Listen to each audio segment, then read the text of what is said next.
ladies and gentlemen, realBluTV here with another recap, qualifier number 4, and this is actually the second time I've recorded this video. The first time we talked about the actual bracket being Morningstar versus Aries Gaming in the grand finals. LockedInRoco and Semi Surfers were the ones who made it to the semifinals and ended up losing to those two teams. And Aries Gaming looks super impressive. I mean, they took down RRXD, they took down We Sleeping, they took out LockedInRoco, and then they beat Morningstar 2-0 pretty aggressively in the grand finals to earn that 7th seed. But CMG made a decision to disqualify them as there are accusations towards two of their players, primarily just one being Lil Messi. I think it's Fonseca being the second player that has a couple accusations being thrown out there, but mainly that Lil Messi player. Other than that, I mean, Storm looked really good on the lurks, coming with the Lancer on Factory in those grand finals. I mean, Morningstar isn't the same Morningstar. I think they were trying to play under a different name, Aim Assist Kings or something, because they don't have Net J, so they had to play with Neg as a fill.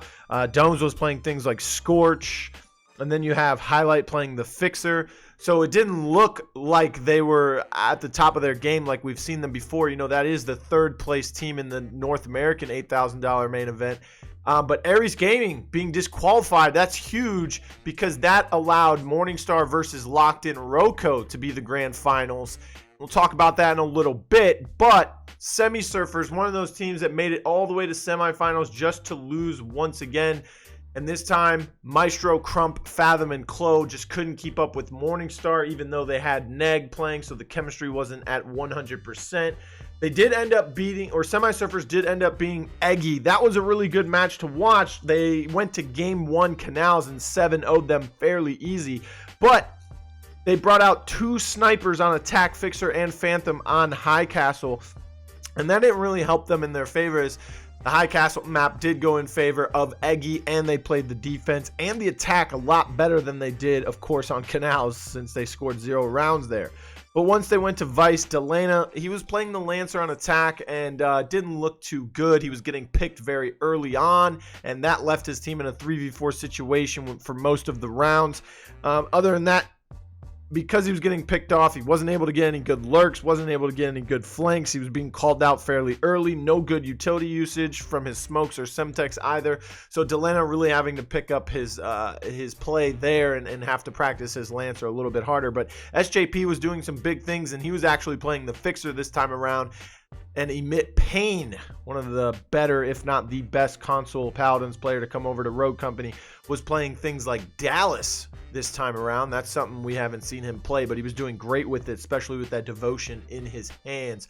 Some other teams that we were kind of surprised lost out pretty early. RRXD lost in round 3, but again, that was the Aries Gaming. So if those accusations are true about Aries Gaming, then RRXD kind of got a little cheated. We Sleeping had Donnie G, I believe, and that's a pretty decent roster that came to play as well. They had Lurksy, Calm, and Perp. We've seen Perp, we've seen Lurksy, we've seen Donnie G. Not too much of a sample size from Calm, so can't really comment on him. They did beat some good teams. They beat Rogue Knight and Able Yak. I believe Able Knack is the team that had Destronite on it. Yeah, it is. Destronite was on that, or what he's commonly called as now Zava, another Paladins player that came over. But 3 other players, Kodak, Niguana, and 4, we don't know who those players are. So again, can't really comment on that team. But Rogue Knight, one of those decent teams that shows up in the tournaments as well, with Gringo Jr., Elvin, LockedIn, Losi, and Liddy. Another team that ended up falling to We Sleeping. But again, we could see them make it pretty deep into the tournament moving up.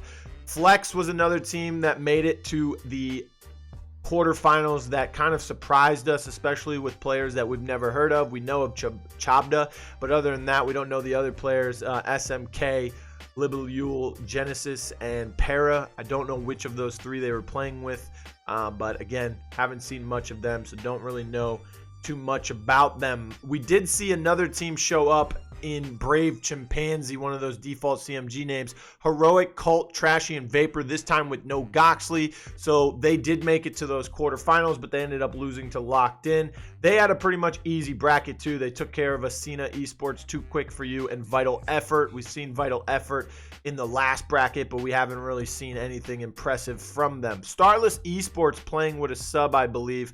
They weren't able to make it very deep. They played with Goxley, speaking of which, instead of Twix, Story, Illusion, and Lonnie. 4 good players. Goxley being someone who has tried to lead numerous rosters to a qualifying grand finals but hasn't been able to. Story, Illusion, Lonnie, they did play together on Starless in the North American main bracket as they qualified for that, but unable to get past LockedInRoco tonight. I think the last time they played was qualifier number 2, and they were unable to beat Semi Surfers. So they have beaten Rogue Knight. They have beaten some other teams that are of irrelevancy, I guess you could say, in, you know, Layton's terms, without being too mean or aggressive towards them. So they have to really pick up their play if they look to make it to their second 8K main event bracket.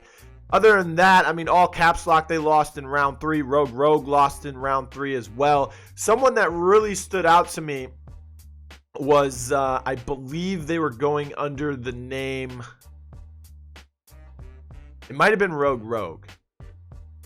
See if that was them.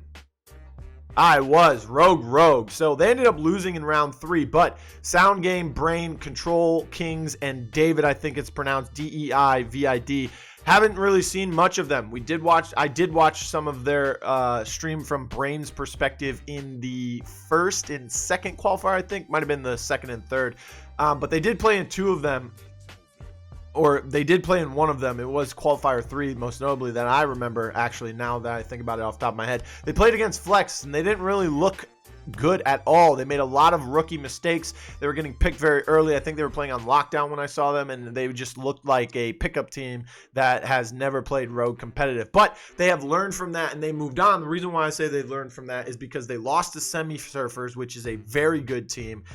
They were able to beat a team called Where is Strafe, not so competitive there, but they were able to beat Stream Snipers, and Stream Snipers being one of those teams that is really good, especially from the EU side. They've got Fank, who was on that Orgless Roco roster with EXO back in the day, early Roco showdown and early competitive for Rogue Company, so he's a really good player. They have Prosper Logic, who is one of the best console Paladins players to come over to the Rogue Company community from the EU side of things. They've got Zaxi, who's an all-around decent player, and they've got Keep, who's been playing competitively in Rogue Company since the early alpha days. So being able to take down that squad in a best of 3 is something to reminisce and to actually go back and look at those VODs and say, hey, what did we do properly here? Because we can apply that to some better teams moving forward in the next 4 qualifiers. So look out for Rogue coming up in the next couple tournaments. But again, Aries Gaming made it to the grand finals against Morningstar, but they were DQ'd. Now we're still waiting for clearance from Hi-Rez to see if they actually are hacking or using any type of strike packs or cheats. So for the time being, they are DQ'd from qualifier number 4, but not entirely disqualified from competing in the qualifiers. If they get cleared by Hi-Rez, then I would expect them to be in the next qualifier in a couple days. So we saw Morningstar versus LockedInRoco for the grand finals, ultimately after the CMG decision onto Aries Gaming. Now, they did replay their grand finals, but they were only able to play 1 game. Morningstar was able to win 7-3. After that, I believe Chapo had a family emergency, so they had to quit out. There was no game 2. Ultimately, there was no game 3 either. So Morningstar will be the 7th seed moving into the main bracket. 8th seed will go to LockedInRoco. And also, big shout out to Chapo. I hope that whatever the family emergency is doesn't end up being a disaster. I hope that everything is okay. I understand what those family emergencies mean and how difficult they are to handle, especially in the middle of a gaming tournament. I mean, you know, I was in the middle of playing games when my father passed away in my arms. So, you know, I rushed to his room and I performed CPR and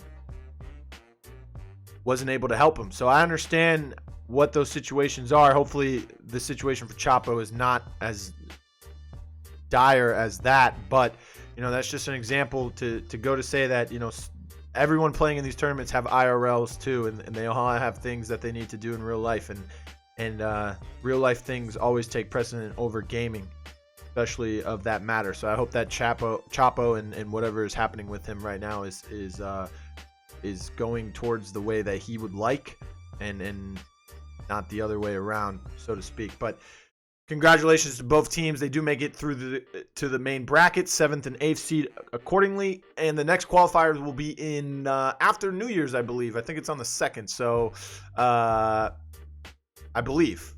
Maybe I'm wrong. Still have a few days until New Year's. But hey, whatever it is, Happy New Year to everyone out there. Make sure you follow me on Twitter at realBluTV with no E in blue, and across other social media as well. Instagram, Twitch, it's all the same name. And keep grinding, everyone, and have a great day.